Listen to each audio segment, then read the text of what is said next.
Diyan, magpiprito ako ng mackerel na isda. Yan. Magpiprito ako ng isda. Binili ko yan kanina.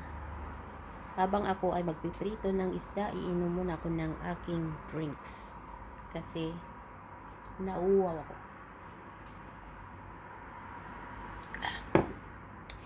Hindi ito guys, kape, kundi Coke to. Coke. Yan, bumili ako ng 1 kilo na mackerel, pero hindi ko to lulutuin lahat. Kunti lang yung kunin ko. Kasi ako lang naman yung kakain. Nainit ko lang yung aking pan. Yan.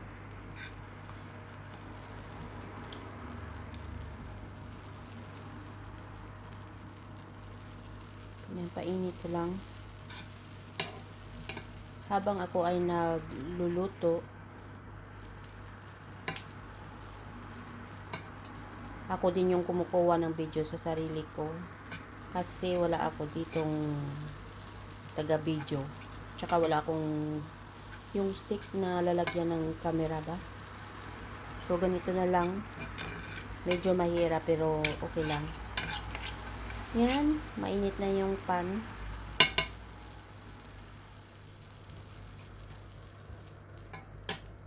Tapos kunin ko yung isda. Lagay ko lang yung low heat kasi pag tumalsik ito masakit din. So gusto ko ngayon kasi kumain ng isda kasi ilang araw na puro na lang karne. Nakakasawa din. Bumili ako ng 1 kilo na mackerel. Minarinate ko siya sa salt ng 1 oras lang. Kasi para maano siya, malasa.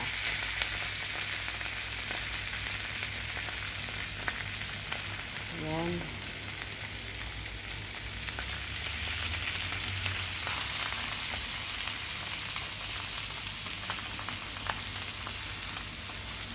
Tinatamad kasi ako guys gumawa ng vlog. Katamad din. Pero kailangan talagang gumawa para may bago namang video. Ayan.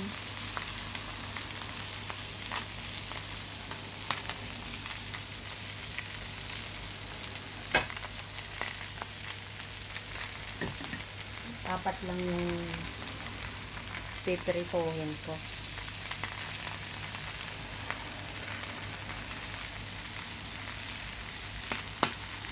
Oy, babaan natin.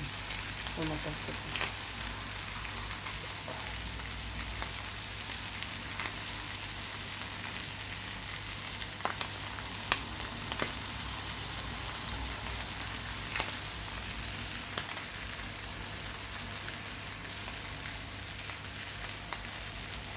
Masarap kasi kumain ng isda, mackerel.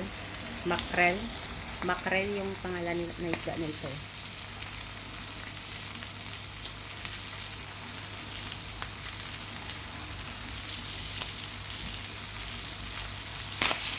Uy.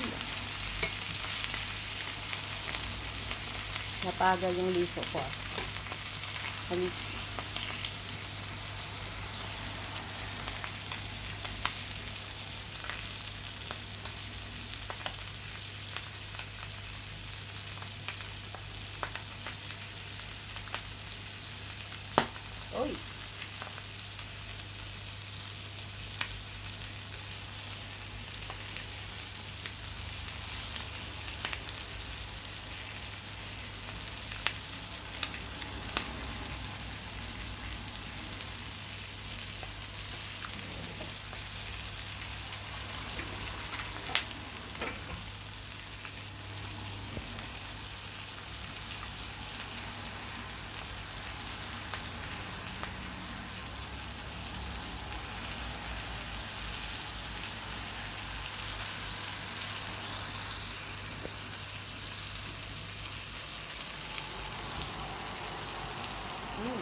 Gumawa ko guys ng yung pork chop siya. Nilagyan ko ng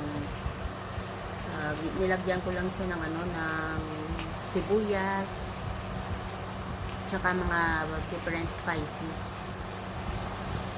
pepper, tapos yung grill crader, yan lang nilagyan ko, tapos kunting tubig.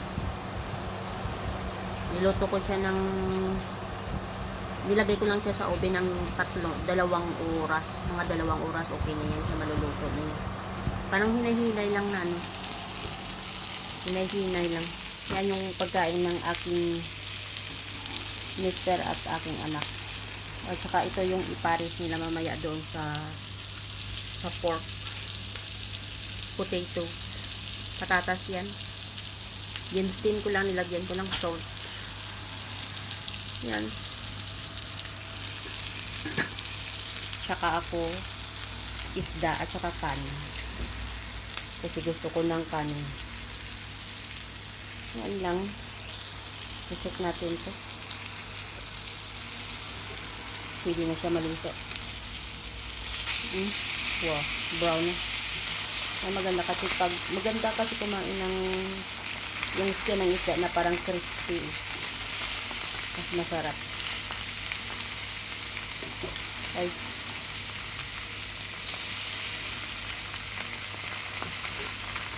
Ayan.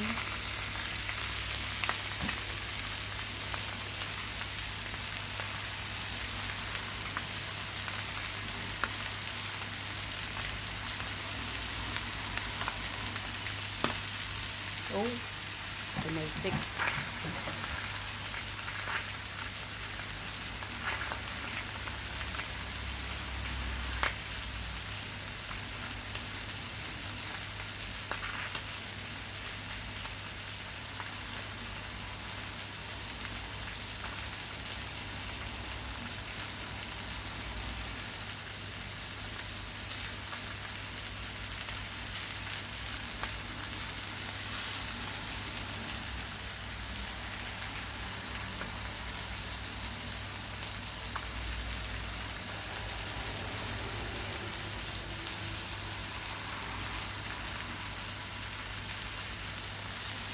Mahilig kasi ako sa mahilig din ako kumain ng isda.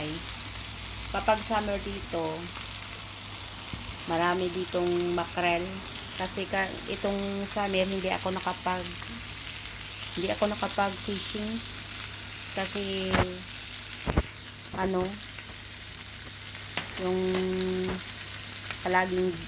palaga kong busy. So walang time mag fishing palagi. Pero next year, i-try ko mag-fishing para marami akong isda sa freezer. Binili ko lang to eh. Parang ano, 49 kroner per kilo. 4 na piraso.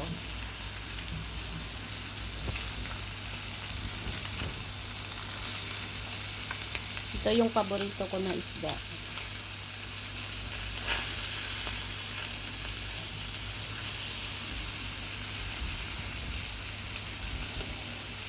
Saka ito yung potato. Gagawin ko yung i-smash ko yan. Gawin ko yung smash potato.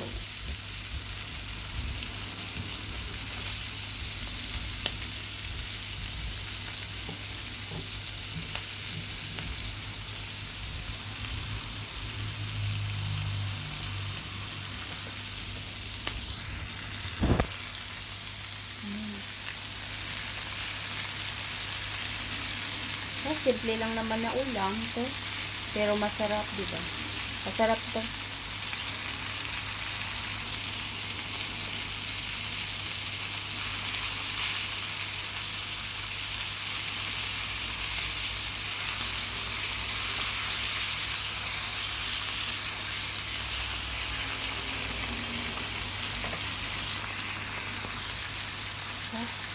Mahirap talaga pag wala kang camera stick na ginagamit, yung kamay mo lang yung ginagamit mo sa pag-video. So, hindi ka makapag-galaw-galaw ng maayos.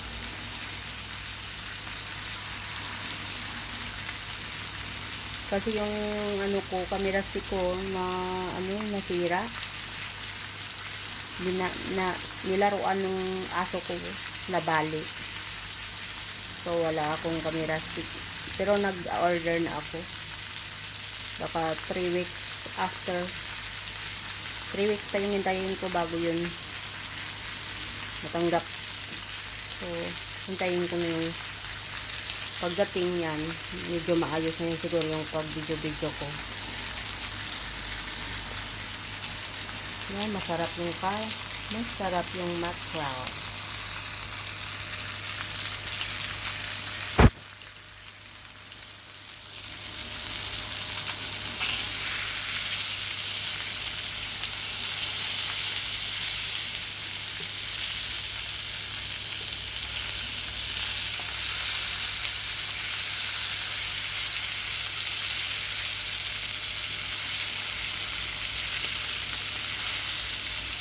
Hindi ko siya pinirito sa oil.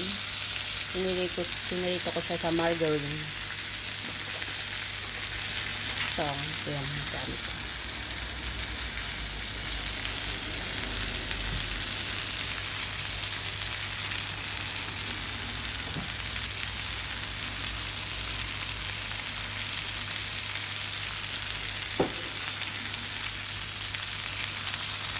Okay mga friends, tapos na to. Tapos na yung ulam na niluto ko.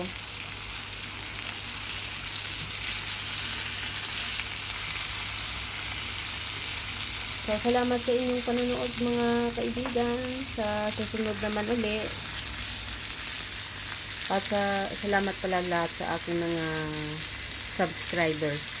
Salamat sa inyong pag-support mga kaibigan. At hanggang dito na lang muna yung video ko. Kasi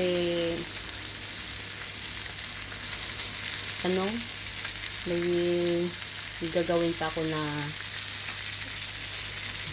isang ulam ba para sa aking mga anak.